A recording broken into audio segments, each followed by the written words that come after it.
जोशियों पूर्वर तांकर पिता जहाँ सबू से जेरूशलेम को अशुचि कर देइथिले बा से नगर रे अशुचिता प्रवेश करैथिले आ से सदा प्रभु को भय करू नथिले किंतु जेतले जोशियो राजा हेले से कौन कले सदा प्रभु को भय कले आ से गोटे बहुत बढ़िया विषय करी अछंती आ नूतन नियम रे मध्य प्रभु ताहा दियंती प्रभु जीशु निजे कहि अछंती से वाक्य समस्त अंतकरण समस्त प्राण और समस्त शक्ति दे प्रभु आपना परमेश्वर को प्रेम कर आउ प्रतिवासी को आत्मतुल्य प्रेम कर ए दुईटी आज्ञा प्रभु जीशु आम मान को दे अछंती आउ से दिन परमेश्वर मध्य मूसा द्वारा ए आज्ञा सबू देइथिले आउ जोशियो राजा कौन करथिले तांकर देशरु तांकर राज्यरु अन्य समस्त विषय को से बाहर कर देथिले आ गोटी गोटी करी एठारे ताहा लिखा जाए कौन कौन सबू भांगी पकेले आउ से यज्ञ वेदी जहाँ सबू करा जाइथिला से समस्त विषय भांगी देले प्रभु को उद्देश्य रे सबू विषय को से पुनर्निर्माण कले अर्थात अनेक कोप परमेश्वर विरुद्ध रे जहाँ आमे करी थाओ आ से समस्त विषय कोप आकार रे परमेश्वर कौन करती आ ढाली दियंती अनेक समय आमे साधारण विषय बोली भाबू परमेश्वर विरुद्ध रे जीवा परमेश्वर वाक्यर विरुद्ध रे जीवा सत्यर विपक्ष रे कथा कहिबा ए समस्त विषय को आमे साधारण विषय बोली भाबू हेरसामी करि दो बेले बेले छाड़ एटा समस्ते कहती बोली गोटे साधारण विषय बोली आम को जना पड़े किंतु आम ए जगार देखू मनुष्य द्वारा कौन होइतिला सबु विषय ठारू कौन से उत्तम विषय प्रभुंक ठारू आसी नथिला किंतु परमेश्वर द्वारा प्रचंड महाकोपर शिकार से माने हेतिले आमने देखू जोशियो राजा कौन करथिले समस्त अंतकरण समस्त प्राण समस्त शक्ति द्वारा आउ सदा प्रभु को प्रेम करिवार आरंभ करथिले बा सदा प्रभु को प्रति फेरिबा निमंते से चेष्टा करथिले आउ तांक राज्यरु समस्त आउ घृणायोग्य विषय जहाँ सदा प्रभु घृणा करती से समस्त विषय को से दूर कर देथिले जे ए जगह लिखा जाए जिहुदार प्रजा माने वर्ष वर्ष धरी प्रतिमा पूजार व्यस्त थिले फल मंदिर उपास व्यवस्था प्रायतः लोप पाइथिला ए जगह गोटे सुंदर वाक्य लिखा जाए ये माने प्रतिमा पूजार व्यस्त थिले तेणु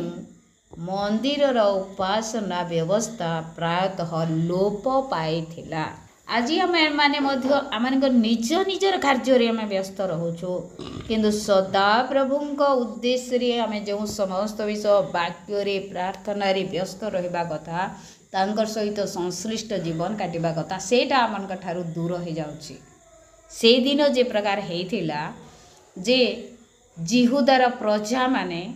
कौन करथिले से माने प्रतिमा पूजार व्यस्त थिले किंतु सदा प्रभुंकर उपासना करबा निमंते आउ से माने कौन करथिले भूली जाइथिले से समस्त विषय लोप पाइथिला ईश्वरंकर जाजक मैंने सत्य ईश्वर को पासुरी बाल देवता आश्रा मूर्तिर सेवक होइथिले देखो केते बड़ बड़ घृणार विषय घृणार कार्य सब होइथिला से दिन ईश्वरंकर व्यवस्था पुस्तक प्रति कहार मन बा ध्यान नथिला आमे कौन ईश्वर वाक्य को मुख्य स्थान दौचु आमे कौन प्रभुंकर सहित कथोपकथन करवाते प्रार्थना निविष्ट चित्त हो रोचु आमे कौन प्रभुंकर वाक्य अनुसार निजर जीवन को सजाड़ते सदा चेष्टा करुचु जदि करूनु से दिनर जाजक माने जे प्रकार करथिले से दिनर प्रजा माने जे प्रकार करथिले सदा प्रभु को पासुरी देइथिले सेही परि आज आमे माने मध्य पासुरी जायगछु मने रखिबा सेमानका प्रति ईश्वरकर क्रोध जे प्रकार वर्तिला आमे जदि ईश्वरकर प्रेम को ईश्वरकर वाक्य को आउ ईश्वर को भूली जाऊ ताहले आम मानक निमंते मध्य से क्रोध रक्षित भाव अच्छी किंतु परमेश्वर चाहती आमे क्रोधर पात्र जे प्रकार न हेबु आशीर्वादर पात्र हेबु एथिपाई आमे ईश्वर निकट को फेरेबा कि प्रकार फेरिबा तांको निकट को। जोशिया राजा कौन कले सबू विषय को से नष्ट करदेले जहाँ सब गड़ थिला से समस्त विषय से काढ़ी पकेले फिंगी देले। परमेश्वर अबाध्य हवाटा एक साधा विषय नुहे किंतु अनेक समय आम भावु एटा साधा विषय चलो ठकीदेले भी चलो ठकी दियो एवं ठकीदेले भी चलो बोली एमती कहते। कहीं ने देखुला समय लुचेकी कौन गोटे तार मूल्यवान विषय को नहीं आणुंट लोक मैंने सदा प्रभु को भय करूना। परमेश्वर कही कहा सहित कथबार्ता न हो तुम्हें कहा घर को न जाई केवल जो वाक्य मु कहूँगी से ही वाक्य को तुम्हें कहब आउ यज्ञवेदी विरुद्ध रे आउ तुम्हें भविष्यवाणी करिकी सीधा पलि आसब कौटी मध्य पानी पीब ना कि कौन विषय आहार खाइब ना बोली मना करते से कहवा कथा मत परमेश्वर मना कर मत न कहे मुझे कहीं खाइबी कहीं तुम सहित जीवी बोली एक वाक्यर बाध्य हवा सकाशे से कौन है से दिन हत हेले आर कवर विषय ए जगह लिखा जाए 17 पद जहाँ आम अध्ययन कला एही सकल विषय बैथलस्थ यज्ञवेदी विरुद्ध रे प्रचार करथिले से तांकर कबर। तेबे राजा कहिले तांको छाड़ी दियो केही तांकर अस्थि स्थानांतर न करू एहेतु से माने समरियारू आगत भविष्यत वक्तार अस्थि सहित ताहार अस्थि छाड़ी देले। जदिओ से परमेश्वर अबाध्य होइथिले तथापि ए जगह रे राजा कौन करियछंती तांकर अस्थि को मध्य से सम्मान देई अछंती जे ए अस्थि होउची एक भविष्यत वक्तांकर अस्थि बोली। परमेश्वर तांकु जे प्रकार कहिथिले जदिओ से अबाध्य होइथिले तहिर प्रतिफल से पाइथिले। आज जदि परमेश्वर आमान को समस्त अंतकरण समस्त प्राण समस्त शक्ति दे तांकर निकट को फेरिबा निमंते से आमान को आह्वान करती कहती आमे जदि ताहा करूनु ताहेले मने रखू एबे न हेले अन्य समय रे मध्य प्रभु हमको कौन करेंगे आउ निहाती तांकर क्रोध आमान को निमंते रखा जाइछि। किंतु प्रभु सबले चाहती मोर संतान मानक उपरे मोर आशीर्वाद बर्तु बोली से आमान निमंते आशीर्वाद ढाली दे अछंती किंतु आमे निजे कौन करूछु आशीर्वाद बदले तांकर क्रोधर शिकार हेबा निमंते आमे चेष्टा करूछु को माध्यम रे अबाध्यता माध्यम रे परमेश्वर वाक्य को आमे तुच्छ करूछु जहाँ शिखुछु ताहा आमन जीवन रे कार्यकारी करबा निमंते आमे इच्छा करूनु। सत्य वाक्य को आमे शिखिला प्रभु जीशु सत्य बोली जानला किंतु असत्य परमेश्वर विषय में आलोचना करूछु। अनेक आम रीतिनीति परंपरा ए समस्त विषय आउ तार उदाहरण अटे आम तत् मध्य चली आसुचु आ कहूचु एटा न हेले न चले जेहेतु आम समाज रे एटा चली आसी बोली से किछि मूल्य ना प्रभु ताहा कहू नाहंती आमान को ए रीतिनीति परंपरा अनुसार तुम्हें चल बोली। 5 नंबर पदरे लिखा जाए जे पुणी जेहुदा राजा मैंने जो पौतलिक पुरोहित मान को जेहुदा देशस्थ नगर सबुर उच्चस्थली मानरे और जेरुसालेम चतुर्दिगवर्ती स्थान सबुरे धूप जलाइपा नियुक्त करथिले सेमानंकु मध्य जो माने बालर सूर्यर और चंद्रर और ग्रहगणर और आकाशस्थ समस्त बाहिनीर उद्देश्य धूप जलाइले से सबको से रहित करे सबको त्याग कले से केते कार्य होउतिला देखंतु से जगह आज जो मैंने प्रभु को जानी नाते से माने समस्त कार्य करूछंती किंतु प्रभु को जानिथिला राज्य रे मध्य राजा रे मध्य मंदिर रे मध्य उपासनालय रे मध्य लोक माने कोन करूछंती ए समस्त को कार्य को करूछंती। आमने समस्त जानू जेरुसालेम एक पवित्र नगरी अटे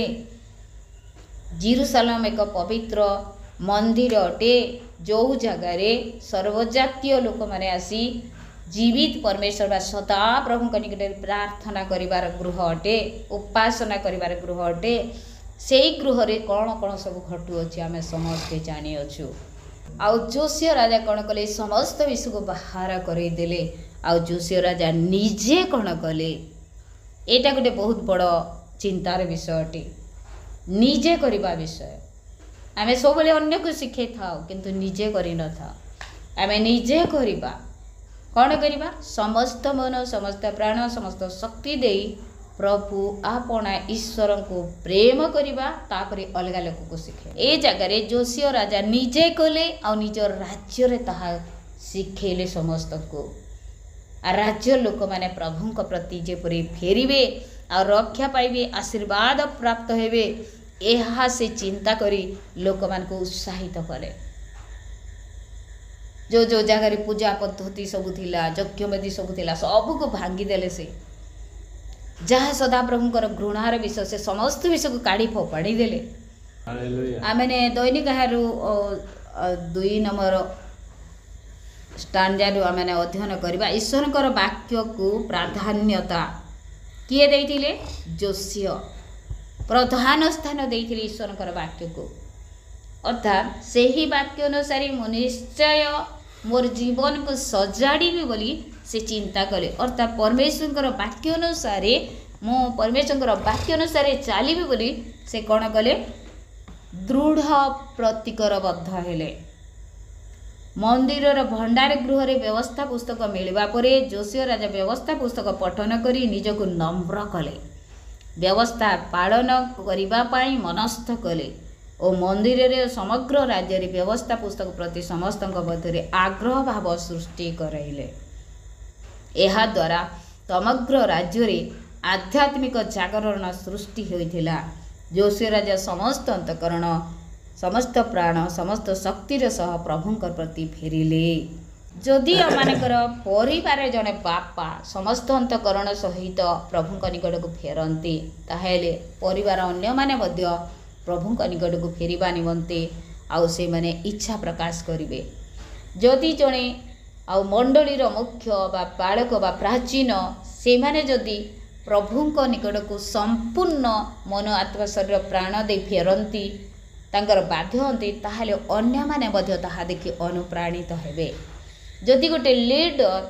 प्रभुंक निकट को से निजे फेरे पाप को छाड़े पाप को परित्याग करे ताहाले अन्य माने मध्य ताकू देखि अनुप्राणित हेबे। केवल आमे कहिबा ताहा नुहे आमे निजे मध्य करिबा तापरे अन्य निकटरी आमे साक्षी ही पारिबा। आ जदि निजे करिबा नाय केवल अन्य को कहिबा ताहेले आमे मन रखिबा अध्यापक वाक्य लेखा जाइते महती पुस्तक रे प्रेरित बालक होसंती वाक्यर अध्यापक हो नाही बोले। अध्यापक कहले कोन लेक्चर इंग्रजी रे ताको लेक्चर बोली कहा जाय। लेक्चर माने कोन करंती सबु विषय को जहाँ से मैंने पढ़ी थांती समस्त विषय को कही दियंती किंतु निजे तांकर जीवन रे ताहा व्यवहार करंती नाही केवल कहवा विषय भाषण देवा विषय। किंतु ए जगह मैंने देखू जोशिया राजा कौन कले से निजे सदा प्रभुंकर आउ अन्वेषण कले समस्त अंतकरण समस्त प्राण समस्त शक्ति दे प्रभुंक निकट को से फेरिले आपना को नम्र कले। तद्वारा राज्य सारा लोक मान प्रति से कौन कले एक आउ जागरण सृष्टि करिवार गोटे कारण हेथिले। तेणु से समाज रे मंदिर रे संशोधन पुनर्निर्माण करिबा पाई समर्थ होइथिले। काहेकि समर्थ होइले से जेहेतु प्रभु जहाँ अग्राह करंती परमेश्वर जहाँ को घृणा करंती आउ परमेश्वर जो समस्त कार्य को आउ भल पाती नाही से समस्त विषय को से कौन कले निजर से मंदिर निजर राज्य निजर समाज रु से काढ़ी फोपाड़ी देले। आउ समस्त अंतकरण सहित सदा प्रभु को प्रेम करवा पुणे सदा प्रभु को निकट को फेरिबार से आरंभ कले। सेथि निमंते परमेश्वर तांको कौन कले अनुग्रह कले से संशोधित हेले अन्य मान को संशोधन कले। प्रभु ये वाक्य दे आम समस्त को आशीर्वाद करंतु। आमे मध्य से दिन परमेश्वर जोशिया को एक धार्मिक राजा भावरे आउ से प्रकाश करि अछंते। जोशिया निजर दुर्बलता को जानी आ दुर्बलता को त्याग कले निजर मंदिर रु असुचिता को बाहर कर देले निजर राज्य रु असुचिता को बाहर कर देले आ निजे से राजा कौन करे सदा प्रभु को निकट को अंतकरण सहित फेरिले। समस्त कुकार्य को त्याग कले कुकर्म को त्याग कले आउ परमेश्वर जहाँ जो जो कार्य संतुष्ट से समस्त कार्य को से करने द्वारा से आशीर्वाद पात्र हेले। ठीक से ही परी आमे मध्य परमेश्वर संतोषर कारण हो परमेश्वर चाहती समस्त अंतकरण समस्त प्राण समस्त शक्ति दे आमे तांको निकट को फेरिबा बा तांको प्रेम करबा ताहले से हमको कौन करेंगे आशीर्वाद करेंगे। वाक्य दी हम समस्त आशीर्वाद करूँ।